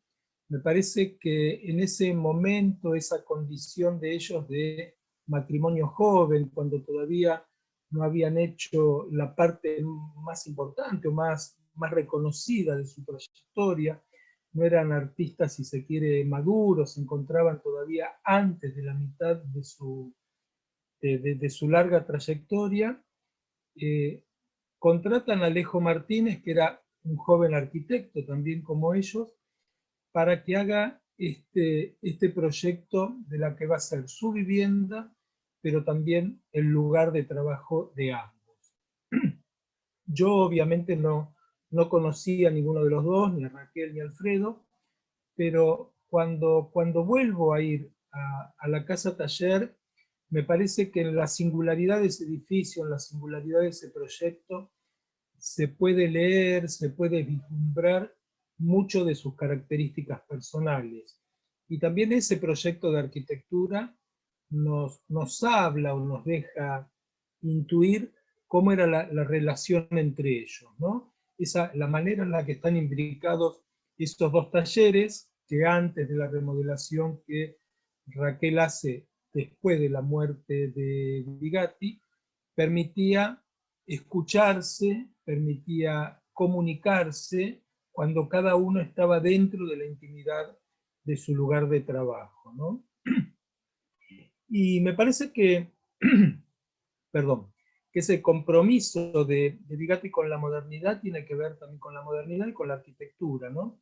Se evidencia ya, por ejemplo, en la incorporación que hace Alejo Martínez, en la que es la primera obra moderna en la Argentina, la Casa Péndola Díaz, en la ciudad de Concordia, ¿no? Que es una vivienda unifamiliar que Martínez hace para el doctor Péndola Díaz, una obra, un proyecto que tiene una importancia enorme dentro de lo que es la historia de la arquitectura moderna en la Argentina, y allí Martínez incorpora sobre el dintel de la puerta que da acceso a la vivienda un relieve de Bigatti, una piedra, la Canción de Estío, que había formado parte del Salón Nacional de 1926.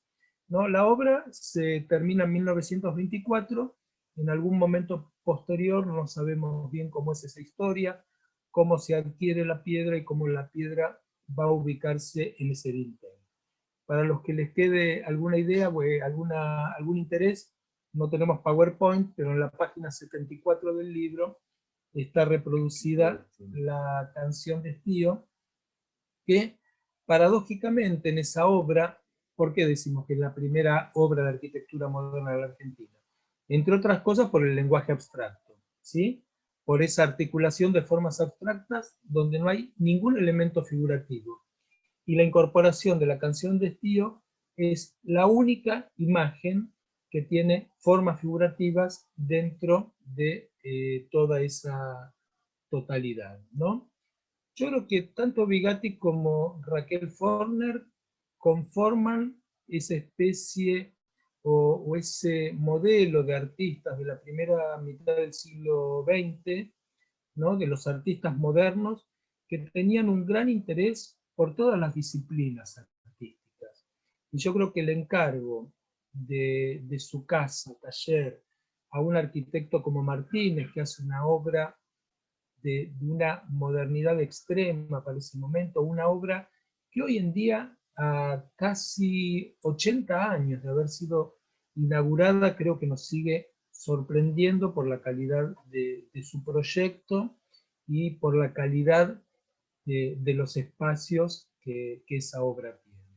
Bueno, creo que la relación de Bigatti con la arquitectura también trasciende esta idea del edificio que ellos construyen y donde eligen vivir, y creo que toda la estatuaria, ¿no? Y todos los proyectos de monumentos en los que Bigatti interviene, también hay ahí una línea para entender cuál es la relación de este escultor con la arquitectura.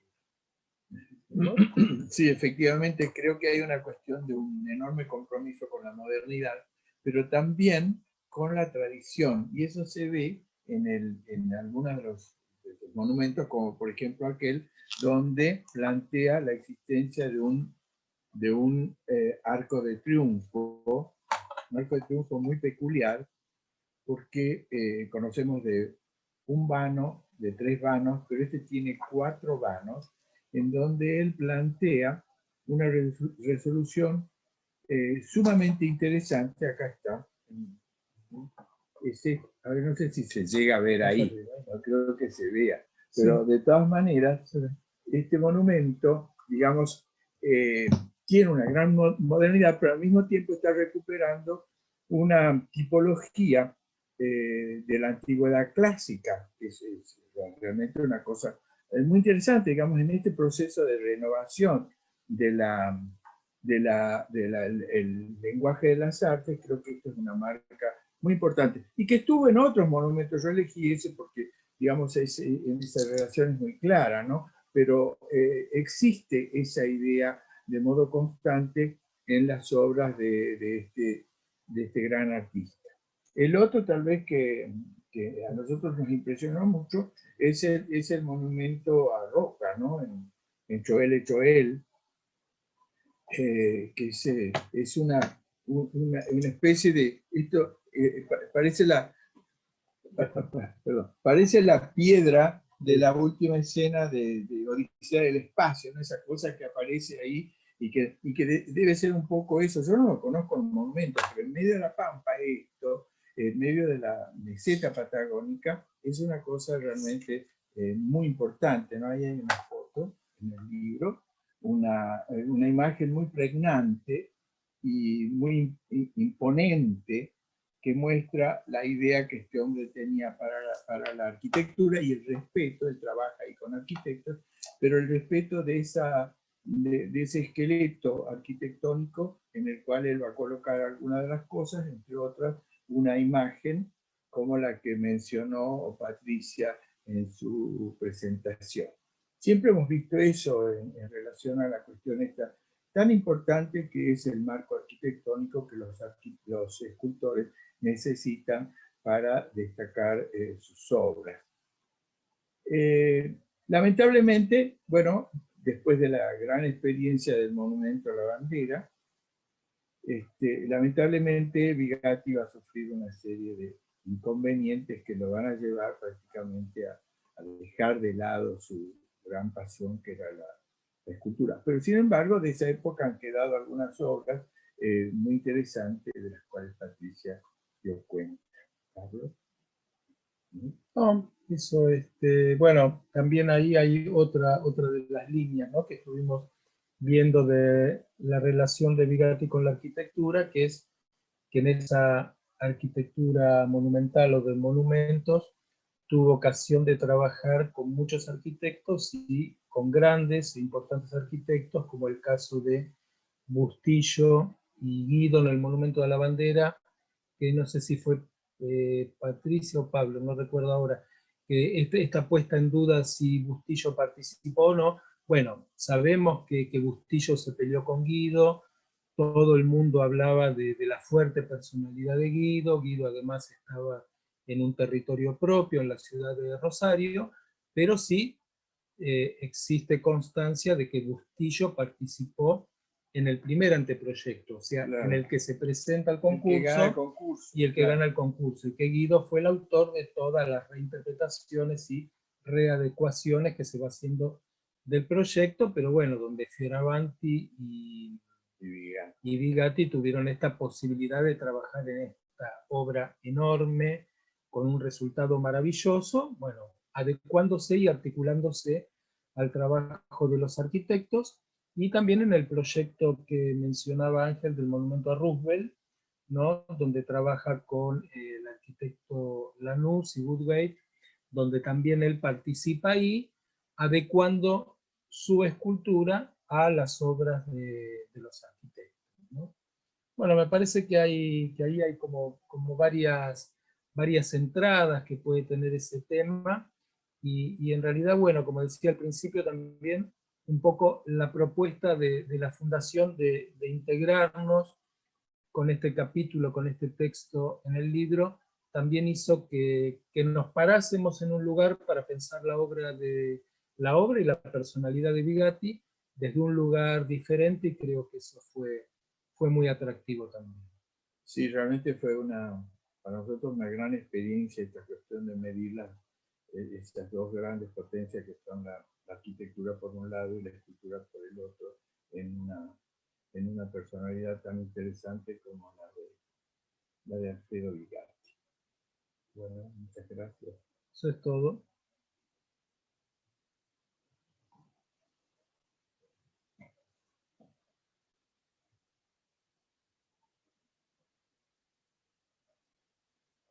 María Laura. Estoy, perdón, tuve un problema con la computadora. Okay. Muchísimas Pasamos la gracias posta. a Carlos y a Ángel, que siempre participan y son grandes colaboradores. Bueno, ahora continuamos con Sandra Vigatti. Sandra es sobrina nieta de Alfredo Vigatti, también es miembro de la comisión de la Fundación Forner Vigatti, es miembro de la fundación. Ella es arquitecta y actualmente se dedica al diseño de joyería, estudió escultura y participó con sus obras en muestras colectivas. Durante algunos años también se dedicó a la docencia en su propio taller y en espacios de arte.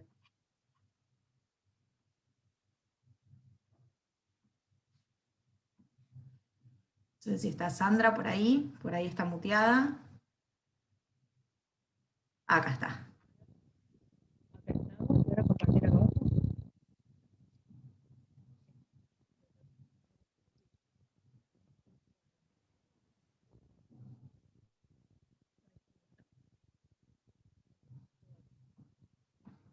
Bueno, buenas tardes. ¿Se escucha? Sí. Bueno, buenas tardes a todos. Mi nombre es Sandra Vigatti, como ya me han presentado. Bueno, cuando me invitaron a escribir sobre el tío Alfredo, para mí, claro que yo tenía escuchado en casa, lo primero que viene a mi mente son los relatos de mi padre, los relatos a veces de sobremesa, cuando el tío Alfredo llegaba en sus recuerdos. Entre todos esos recuerdos, que bueno, mi padre Jorge Vigatti era hijo de Alberto, hermano menor de Alfredo, 3 años menor, y Alberto admiraba mucho a su hermano mayor, muy importante en su vida, incluso para la decisión de su vocación de médico, porque bueno, le ha regalado incluso un libro de Pasteur, que bueno, ha definido, según cuenta él, su vocación incluso. Bueno, de los recuerdos que él tiene sobre, mi padre tenía sobre el tío Alfredo, algunos de ellos eran los partidos de fútbol improvisados en la terraza de la que en ese momento tenía césped de la casa de Humberto Primo, que los que lo conocen o han ido a alguna de las charlas de la fundación, era bueno la casa del tío, lo que hoy es la fundación era la casa del tío Alfredo para ellos, ¿no? Bueno, después tenía también recuerdos de los veranos compartidos en Miramar, donde jugaban al ajedrez los primos y bueno, el tío Alfredo. Y bueno, y la obra de teatro, que era una de las cosas que él recordaba con mucho cariño, que la tía Raquel escribía especialmente para su sobrino en ocasión de la fiesta de fin de año. Bueno, los hacía ensayar a todos sus sobrinos, bueno, había personajes, vestuario, muy completo, muy como la tía Raquel, muy exigente debía de ser el asunto. Y bueno, y bajo ante la mirada también cómplice del tío Alfredo, cuando bueno, se extendían quizás, para ser tan chicos, se extendía un poco el ensayo, de hacer, ¿no? Bueno, acá tengo algunas fotos que les voy a compartir, a ver, ¿venís a ayudarme? Porque no la puedo bajar la foto. Tengo una asistente ayudante acá que me va, acá, quiero bajarla. Ahí estamos. Mi sobrino acá, lo presento, Lucas. Bueno, acá estamos porque la tecnología, viste, está complicado. Bueno, acá tenemos una foto, estos son los padres del escultor. Amalia Capusotto y Giuseppe Vigatti en el año 1892 en Buenos Aires. Bueno, ellos tienen 6 hijos. Él instala, bueno, su taller de joyería, él trae el oficio desde la ciudad de Valencia.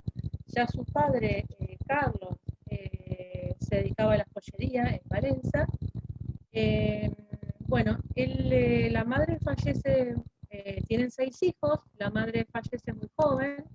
Acá tenemos una foto de, bueno, el padre, ya viudo, con sus hijos, Alberto, Josefina, Anita, Pedro, Carlos y Alfredo. Alfredo quizás, no sé si lo van a encontrar, yo creo que sí, pero bueno, es el que está a la derecha, como estamos viendo la foto, el que está alto atrás. Ese es Alfredo. Yo no lo puedo señalar, creo, ahí no sé si señala. Bueno,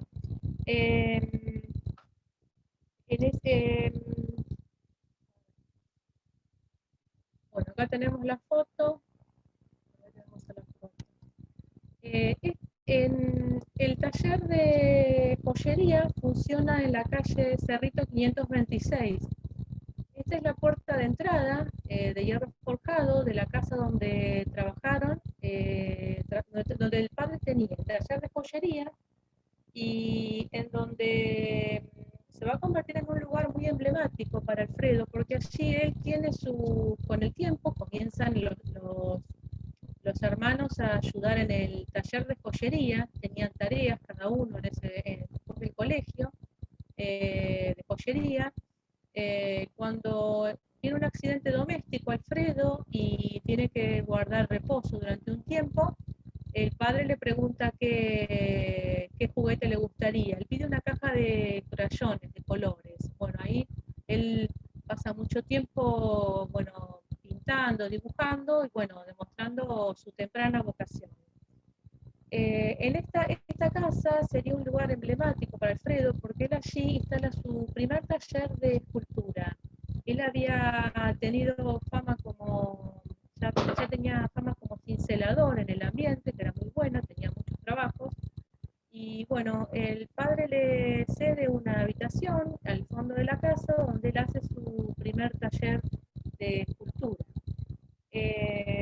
Cuentan en los textos que mi abuelo escribió, donde relata la infancia compartida en la calle Cerrito 526, él cuenta que durante esos días los hermanos menores que tenían curiosidad de ver qué pasaba, qué hacía allí en ese taller su hermano mayor, hizo que hubiera por la casa huellas de yeso de zapatos de todos los tamaños.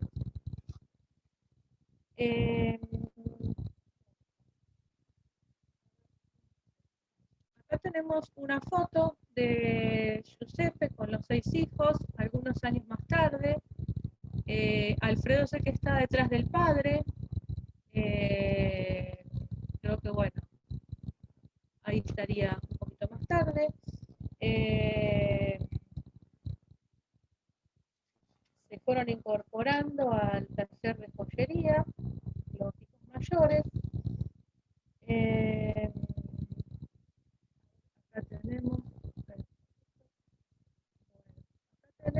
Acá pasamos, bueno, en esta foto, lo que yo les comentaba al principio, los recuerdos de mi padre. Bueno, mi padre Jorge es el que está adelante.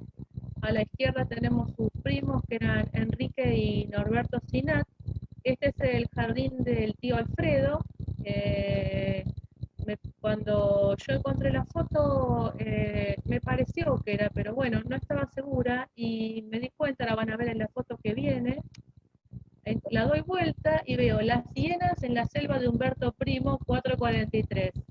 Diciembre de 1941, jardín del tío Alfredo. Bueno, ahí estuvo confirmado que sí, que era el jardín del tío Alfredo. Letra de, supongo, mi abuelo, debe haber sido de mi abuela, no lo sé. Bueno, después acá tengo otra foto que encontré. Es una reunión familiar en la casa taller de Cerrito. Por acá está Alfredo, creo, a la izquierda, el que está sentado es mi abuelo Alberto, el que está atrás es Alfredo. Este es el segundo patio de la casa. Tenían un patio donde los clientes esperaban, que era de mármol, piso de acero, y ese era un jardín al fondo donde daba el taller de Alfredo. Ahí se hacían las reuniones familiares, fin de año, carnaval, esas cosas.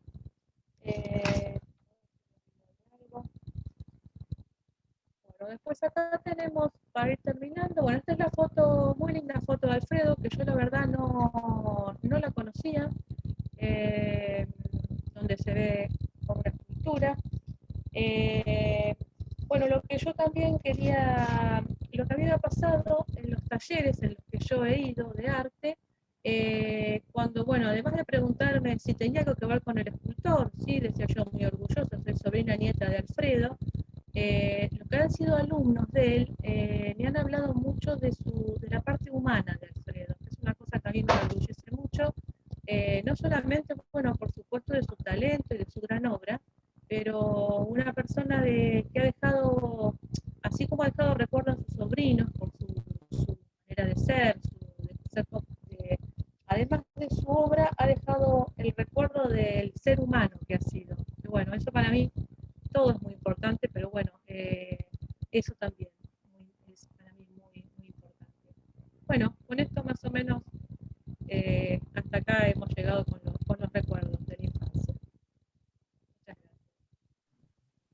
Muchas gracias, Sandra. No sé si hay alguna consulta o duda que quieran hacer a cualquiera de los que expusieron.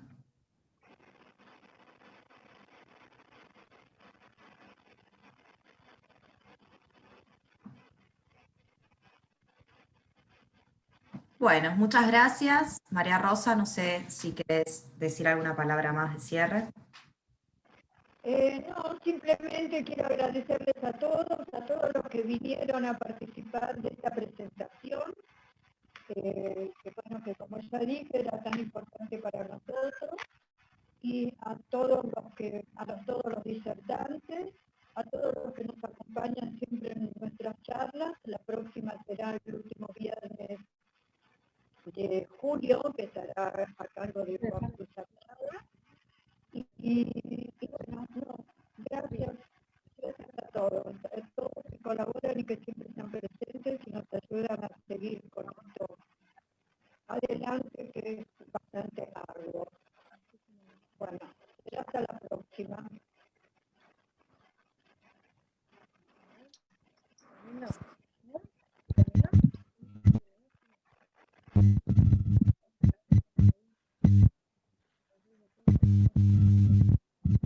Muchas gracias.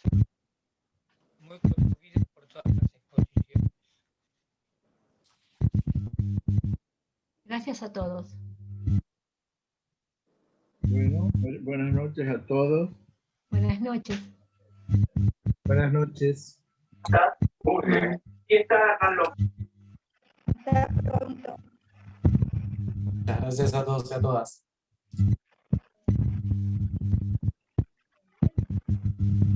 Noches y gracias. A todos. A la próxima.